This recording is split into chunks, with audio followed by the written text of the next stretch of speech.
Hi everyone, it's Jonathan Norman here from the Major Projects Knowledge Hub, and I'm delighted to be interviewing Mark Phillips for our latest masterclass. I got to know Mark, I guess it's probably 5 or 6 years ago now, Mark, when I commissioned your first book, Reinventing Communication. And then I commissioned the second one, the Practitioner Handbook of Project Performance, before I left Routledge, and that's just come out. Now, Mark's a leader has been a business leader in a range of sectors. So that includes startups, cutting edge defense projects, and automotive. And he's also a prolific speaker. So welcome, Mark. Thank you. It's a pleasure to be here, Jonathan. Excellent. Good. So we're talking about the theme of project performance, which is the topic of the handbook, the latest handbook. And I thought we'd start just by trying to unpack what is project performance. What does it mean? So Mark, do you want to have a go at that thorny question? Yeah, excellent. So it's obviously a very wide-ranging topic because it can mean so many things to so many different people. I think a lot of it depends on the audience that you're talking to and the level within an organization or corporation that you're looking at in terms of project performance. I mean, certainly when one is entrusted with a certain set of tasks or responsibilities, project performance is, have I executed on those tasks?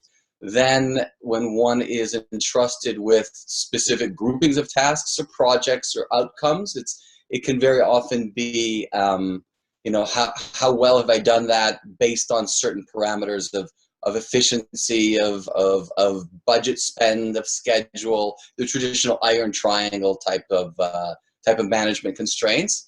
And then as one looks through different lenses, one can also see how is it impacting other stakeholders in my organization, kind of managing 360-degree management, managing up and down and all around, and then certainly looking broader, how is it impacting the world and the environment in which the organization lives, or the project's going to have an impact. So I think project performance as a whole is much more of a domain around understanding what that environment is and who the audience is that you're working with, and then making sure you're working up to the expectations.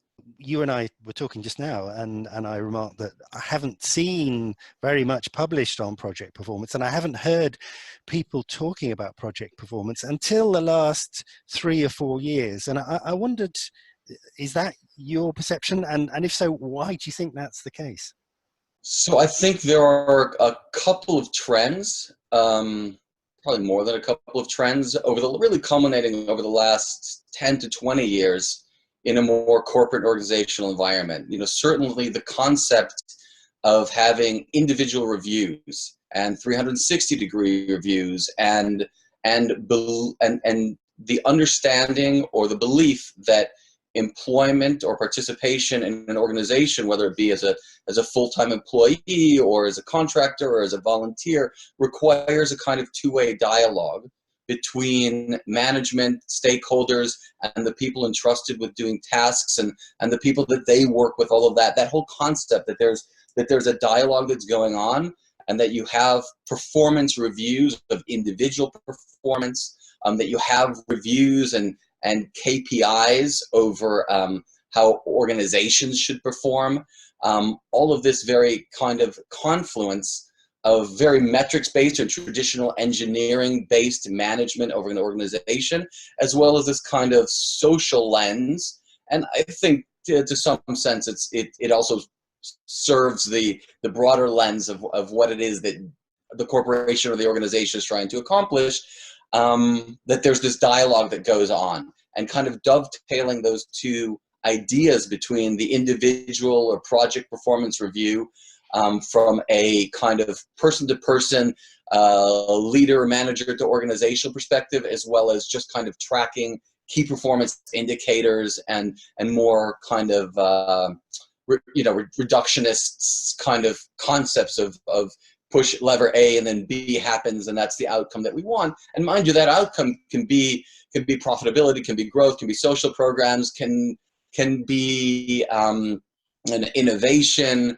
That outcome can be a whole broad range of things, but still ultimately that it's push A, B, and get this outcome, coupled with that trend of understanding that there's a dialogue that happens. I think that kind of breeds together this whole notion of project performance, which of course adds to the nebulous nature of what it is, because it can often serve many masters, as it were, or be talking about many different themes at the same time. It's interesting that you talk about, you relate it to individual performance and our performance at work. And I wanted to ask you about why it's such a challenge, why project performance is such a challenge, because I get the sense that, you know, in some ways, if a lot of these major projects were people, they would have been sacked 10 years ago, because you read, you know, Gartner, the Standish Chaos Report, and they're full of these terrible red figures about underperformance of projects and over budget, over schedule, really not delivering the benefits. Why is project performance such a difficult arena? So I think ultimately you're talking about systems, and not even systems, you're just talking about people. And as we've talked about very much before, and in the first book, you know, people are wickedly messy, and there is, you know, it's interesting. There's an afterwards that I write in the handbook, which is really called "What the Heck Are We Studying?" in terms of project performance, and in it I go through kind of couple of different standards that one might see in other disciplines of what makes a discipline a formal discipline, and to look to that to think, are there laws, or are there studies of forces like physics, or of models of scarcity like in economics, and are there parallels like that when you're looking at project performance? So for example, if you start at physics, which very much kind of mirrors this engineering concept of management, which is applicable, there are certain linkages between scope, schedule, and budget, right, that seem to hold true under most conditions. Now, whether it's relevant for judging project performance is a different question, but they do seem to hold true. But ultimately, there is no physics of human beings. There's no determinist law yet. I will say that there's a lot of really interesting work being done in neuroscience, and you know, there's this whole field of neuroexistentialism that talks about this connection, and if we're living in a world where things are determinist, in a non-free will world, you know, will we ever get to this kind of complex understanding, this massively complex system? So, but as it is now, there isn't, and I do believe that there will always be anomalies in that, where it won't be deterministic, but that might prove to be false. But as it is now, there is no physics. So then I turn to economics, which seems to have a similar mix of expertise conveyed based on some semblance of scientific research, whether that be kind of more rationalist, the rational economic actor point of view, or whether there's more like Richard Thaler or the Kahneman Tversky kind of behavioralist point of view. But there is some sense that there are some sets of some equations that we can ultimately look to that can help us talk about the world. But when you look at economics, it is a dismal science in the sense that the predictions are rarely accurate. But the expertise conveyed by having a handle on these equations or these theories kind of gives one the credibility to enter into the dialogue. And I think that that's what happens around economics, is there is ultimately a dialogue. And that then starts to look a little bit more like what project management and project performance does. There's some semblance of equations and understanding, and then there's some semblance of dialogue. And then really I start to look at some of the work in philosophy and anthropology around authenticity. And what seems to happen in organizations, particularly with major large-scale infrastructure projects or large-scale projects of any sort, whether they be research projects, defense projects, pharmaceutical projects, any basic research, anything, right, is that there is some sense of that dialogue, and there is some sense of what is considered an authentic voice or not. Certainly in physics, where you can then ultimately go to something that's empirically tested, that's what lends authenticity to it. In economics, it's having some sort of handle on these body of equations, and then having the credibility with the people for whom you're having the dialogue. And when you look at people like, there's a philosopher, J.L. Austin, from the 60s and 70s, who talks about performative nature of language, not in the sense that that you're necessarily performing a theatrical act, though there is a nice body of literature on that, but that the nature of the statements that we're making is in order to help people perform certain actions or to convey actions that we want to convey. So when you look at the performative nature of statements, kind of coupled with this sense of authenticity is what leads credibility. And there's a huge body of literature, and it's something that I think is fascinating and continue to be fascinating to explore in the project performance domain, is what do we constitute and consider to be authentic and valid tradition within that organization. And if I just may take a small detour, I think that's where you see the dynamic of a changing environment, political, sociological, social, cultural, even within an organization, is kind of changing around the definition of what is authentic and what is an authentic tradition. But when one starts to combine this notion of what is authenticity and tradition and performative language and physics and this kind of things, like there's some very strong and outstanding contributions on things like risk management and traditional earned value management kind of performance, which has a very strong place, right? But when I start to look at this marriage between that set of equations and reductionist approaches and the performative nature of it, really the biggest parallel that I've seen is that project performance starts to mirror most closely the law and the study of laws, and ultimately as a project manager or even as a manager with an organization, that it's those skills as a lawyer or as a barrister in the UK, right? When those skills of marrying precedents, which is where that tradition comes from and the definitions of it. And sometimes that precedence can be extremely evidentiary, which is very scientific, and sometimes it's a matter of persuasion. That's what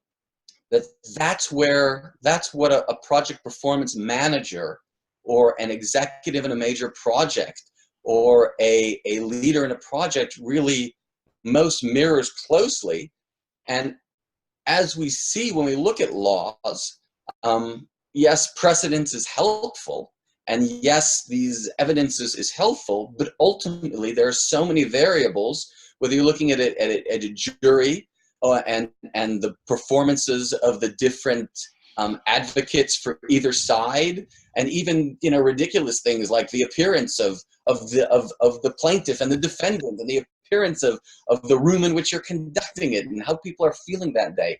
So I think that's what gives it this difficulty on it. But that's not to say that because it's difficult we shouldn't do it. I think these are necessary things that we often have to do, and almost if one wants to draw the parallel, undertaking is the project is deciding to go to court with the case, right? It's not settling it out of court. It's not finding some roundabout ways about it. So there is some sense that it's going to be onerous, and it's going to be a process, particularly if you're dealing with large sums of money and many people and large potential impacts on society or in the environment, and large sources of debate. But that's where a lot of the fun happens, and that's where a lot of the biggest impact can happen, not only through what the project itself delivers, but the process in how it delivers it.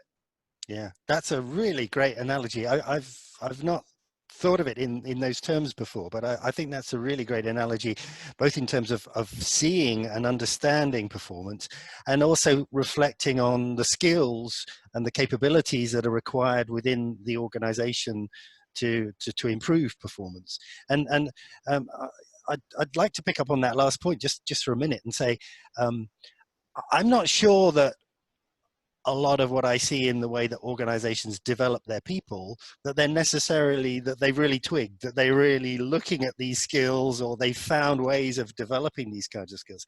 Have you come across this? I have. It's certainly something I try to foster in the organizations that I work with and the folks that I manage. There was an interesting study that Google did. I forget, probably a decade ago at this point. Maybe even 15 years ago. They said, look, we're really, really smart group of execution people. We're like engineers and software people, and like we're really, really smart. We don't need managers. And let's try doing without managers. So they did that for a little bit, and it was a dismal failure. So they initiated, taking a very scientific approach, this thing called Project Oxygen, which has since evolved into other names. And under Project Oxygen, they said, okay, fine, we know we need managers. Now, what do we need to foster the best performance and the right environment and build up our people? And one of the key things that they came up with, and then they pulled it from other sources, it wasn't a novel invention, but that they recognized as being important, is this notion of psychological safety. It's kind of tied into this, lean startup notion of fail fast, though that might have a bravado to it, which I think can be off-putting to the actual goal of creating psychological safety.